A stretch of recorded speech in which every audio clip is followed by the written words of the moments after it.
Hey guys, welcome back. BDCKR here, and we're back with our weekly recap of all things Injustice. This video, I should say, is for the week of July 11th, 2019. The current character challenge is Yellow Lantern Hal Jordan. That's a 1 week repeat, as has been the trend in the past while. The required characters for that are Nightwing, Green Lantern, and Black Adam, who are bronze, and silver, respectively. Yeah. As a character, Yellow Lantern Hal Jordan. I was trying to ship the words. Yellow Lantern Hal Jordan. Yeah. He's got high stats, so 1400 damage, 1300 health at the base. His passive is Instilling Fear. If an opponent tags out, Yellow Lantern steals 25% of his power and steals additionally 20% from other lanterns.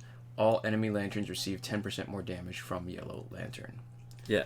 So this is an interesting thematic passive because it makes sense for Yellow Lantern, right? Right. He's in direct opposition to the greens. Yeah.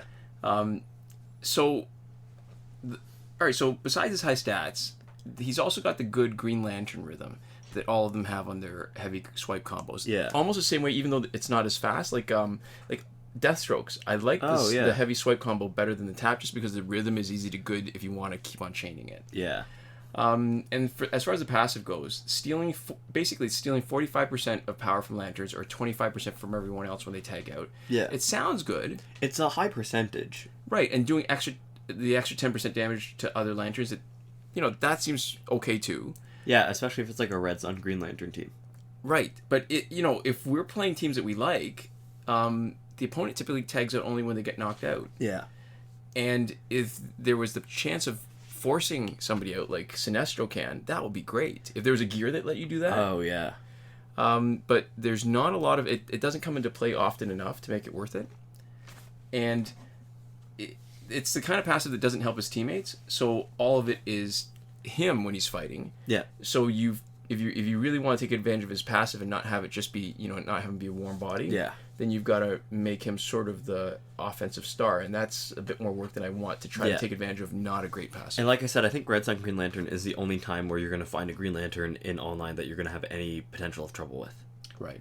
So, like, being good against Green Lanterns is good thematically, right? It makes sense from, like, a design perspective for a Yellow Lantern character, but it doesn't really do a lot for actually helping you in fights. Right.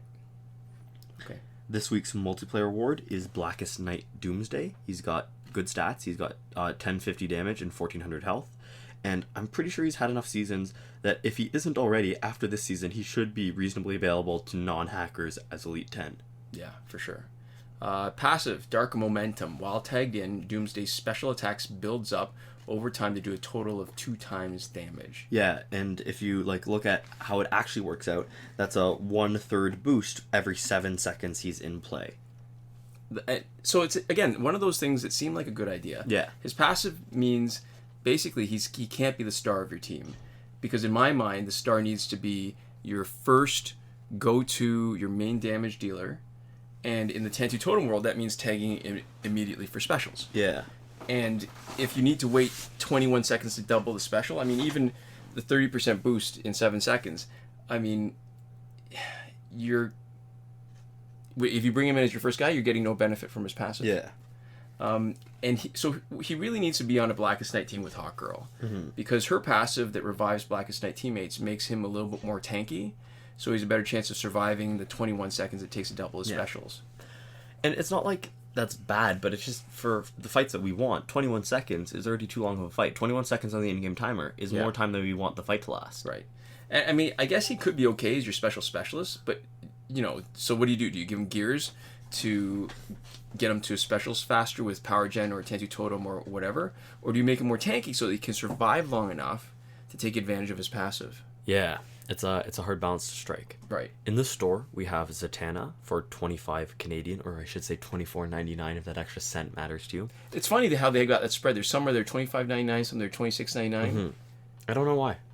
I think it probably has to do with when they were coding it. Maybe. They looked at the exchange rate at the time. Oh, and that would make sense. Yeah. And rounded.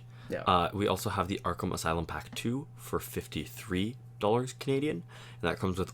Oh, I should say, for the Zatanna pack, you get Zatanna, it's a hint to next week's challenge. Probably not worth buying, right? Yeah. But for Arkham Asylum Pack 2 for 53 Canadian or 52.99 again, you get Arkham Origins Deathstroke, Arkham Origins Batman, and Arkham Harley Quinn. All right, so what's funny is just recently I came upon the subreddit where we're not answering that. So the subreddit where somebody was asking, so the pack says, the new Harley Quinn, so what's so new about her? And historically, actually, when she was first introduced, her stats were lower, and she only had one passive, which was the health boost for her teammates. And so when they upgraded her and increased her stats and gave her a second passive where there was the chance of unblockable special 2s for her teammates, they put that in the pack. And then every subsequent pack, they just left the description. So it's sort of a new old description that they never updated properly because they updated it once and then just forgot about it. So there's your history lesson for Injustice for the week. We don't have any packs in the rotation for power credits. I think that almost goes without saying at this point, which is a little sad. Yes. And in Survivor... I actually don't remember what the gear is in Survivor. We don't have that information. Let's take a look at what's showing up on the screen. It's LexCorp gear until 24th of July. Okay, 2019. Yeah, this one's coming to you fast and loose. Phantom Zone is finished, and Fight 62 is still broken. Okay. Moving on to current glitches, just remember that every working glitch is explained in a video as part of the playlist that you can reach by clicking the eye in the top right corner of this video right about now. We are Android only, so we're only able to confirm these glitches for Android. iOS users help each other out in the comments. And spoiler alert for anybody who's just waiting to hear about the glitches, nothing's changed this week. Yeah, and if you already mentioned that, if we're Android only. So let's start with the stuff that's not working.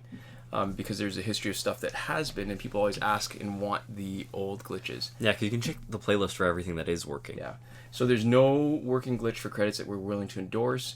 We talk about that in a previous Season 6, Episode 9, P and Q and C and A and T, which is our glorified Q&A video. Yep. Link also in the description. But it's probably worth repeating that the reason why the Too Long Didn't Read version is that the reason why we don't endorse it is because of the danger associated with logging into one account with 2 different devices simultaneously. Yeah. And the risk of getting your account suspended. Mm-hmm. So the previous glitch for getting repeated past multiplayer season rewards not working. The previous glitch for getting multiplayer season rewards early is not working. Although some people have been saying that it's happened. It's not been happening in a reproducible way. Yeah. And there's no... Well, I guess it doesn't matter now because Phantom Zone is over, but there's no glitch to get through Phantom Zone quickly either. Mm-hmm. And now we can get to the working glitches. The newest one is the one to let you play Phantom Zone repeatedly. It's still working, or I should say it was working as of the most recent Phantom Zone, but it's not really relevant anymore, so we'll talk more about that when it's actually here. The breakthrough glitch to let you play it repeatedly is still working, and we've cut and pasted into the description a comment with a potential solution for people who are having trouble playing extra breakthroughs. We can't confirm whether this works, but you can check it out if you're having issues. Yeah, challenge reset method that requires Google Play Cloud Save. It is working, confirmed on the current Yellow Lantern Hal Jordan challenge. Mm-hmm. And just a reminder, again, not because Phantom Zone is active now, it's not. But that when it becomes active, you get used to doing it, right? And you sort of forget, so that you're going to just do it whenever you feel like it now. But when Phantom Zone is back, remember that it will also reset your Phantom Zone progress. Mm-hmm. Airplane mode / refund glitch is still working. That's good for packs with random drops, aka loot boxes, and last laugh tickets. We should point out it doesn't work in Phantom Zone because it requires an online connection. Again, isn't relevant right now. And oh wow, there's been a lot tonight. There's been a lot today. And there are people on iOS, as far as we're aware, who can re-roll by logging out before the final boss fight and switching accounts immediately if you don't like your reward, but we can't find a version on Android that works the same way. Okay. Time shifting still works in Android for unlimited survivor play and energy recharges. Mm-hmm. And always remember, bring your countdown clock back to normal before you're finished. Yep. Free energy without having to watch the video still works whenever we get the button ungrayed out anyways, which only happens for us intermittently. And Dragons952 is an iOS user with a potential solution for iOS users who are having that same issue, where their free energy button is grayed out, except all the time. Yes. And finally, I guess, in between working and not working glitches, there's the promotion glitch that used to let you promote characters that were still locked. It needed very specific conditions. Those conditions have not been here since update 2.14, so it's not testable, but it's also hasn't failed us yet. Yeah, that's true. There we go. And to finish up, we can give a huge thank you to our patrons and our new patron if you haven't been watching the Q&As or haven't gotten all the way to the end. So a huge thank you to Console Peasant, who is supporting us at the top tier, Last Word, John Oriyama, supporting us at the Your Message Here tier, and Sean Farrell, Daniel Simonson, Aaron Mall, and now Michael DeVries, who are supporting us on the credited level. Not to mention Eddie G, Chris Wolf, and Laszlo Jajades at the Gratitude tier. Thank you all so much for your support, and thanks so much to all of you for watching. We'll see you next time. Komoda.